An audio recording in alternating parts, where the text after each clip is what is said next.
Fortunately, Nigeria's democracy has been fragile and fluctuating since independence. We've had successive governments who have struggled to create a sense of national unity in a complex country with our borders drawn by British colonialists, incorporating over 200 ethnic groups. We have democratization and development which have progressed at different speeds in the country's disparate regions.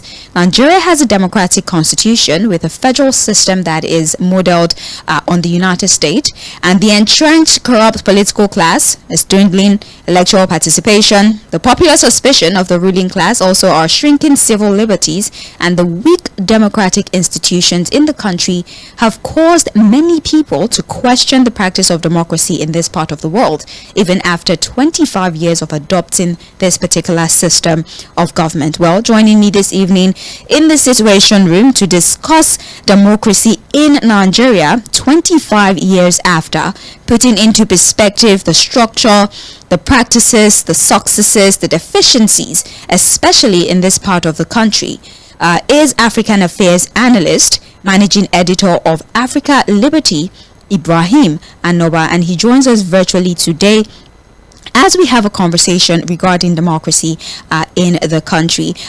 We are having a difficult time connecting with our guest at this moment, so please bear with us as we try to have a conversation with him via the phone line. But please bear in mind, our conversation will be around democracy, and just like I said, all of the many factors that constitute the practice of democracy in this part of the world. I think we have our guest online right now. Good evening to you, Ibrahim Anoba. It's a pleasure to hear from you this evening.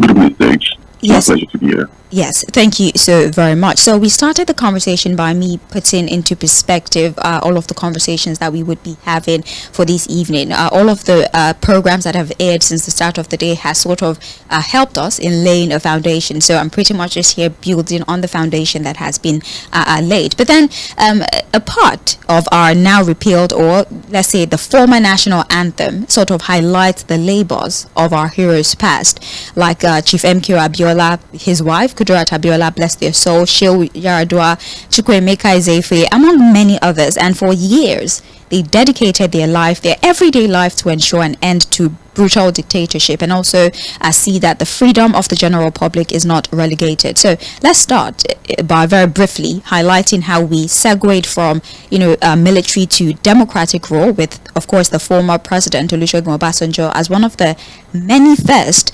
beneficiaries of that particular transition, who was president from 1999 to 2007. Just talk very briefly about that transition and what the experience was like in Nigeria. Thank you for having me, Sage. First of all, on the point you made before the question itself about the national anthem, I think as many Nigerians will perhaps agree with me, the last thing we need at this point is the change of the national anthem. There are more pressing issues that the government should have spent some time to address, rather than reinventing, not even reinventing, resuscitating a national anthem that was constructed by someone who is not Nigerian, constructed pretty much under colonial rule, which reminds us of how much we were subjugated to British imperialism, their colonialism. And now bringing that national anthem to override something that was actually constructed by Nigerians in 1978, the Arrival Compatriots. It's an ill-advised move by the presidency. It's the last thing we need. It's a distraction, and it's not at all nourishes our pride as an independent people. We do not want things that will echo how much we were subjugated to British imperialism. So the new national anthem, although while I respect the government's decision, is the last thing we need at this point. It doesn't serve us any purpose at all. Right.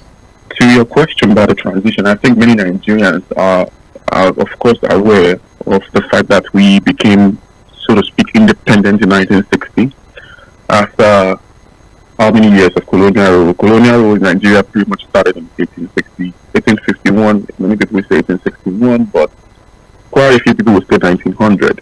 But to historians like myself, it all started in the 1850s.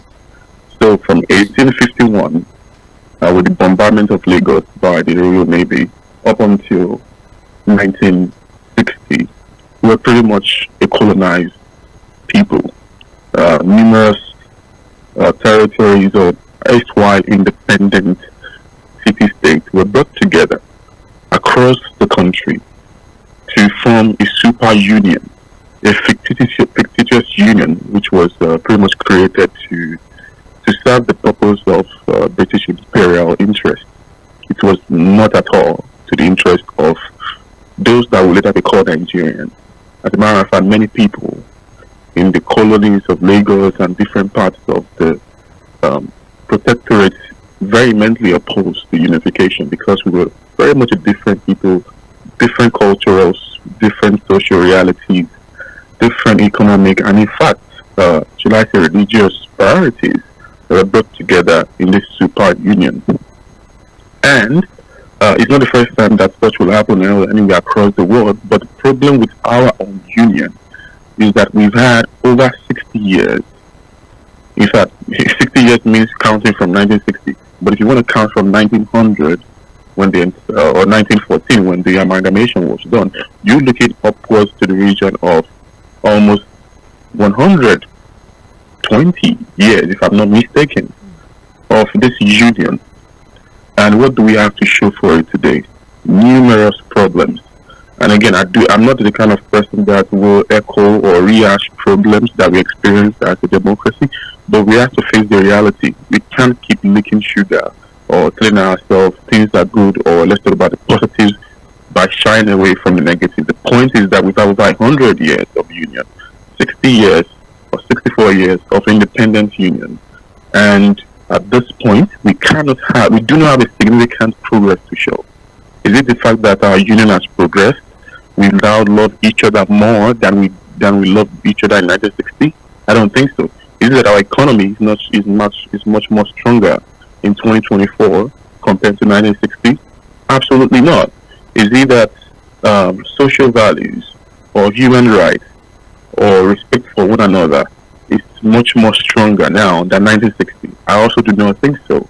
If anything at all, people appear to be more divided now than they were in 1960. I mean, in 1960, people actually did come together, regardless of their differences, trying to fashion a way to create a new parliament, host elections, and pretty much try to meet these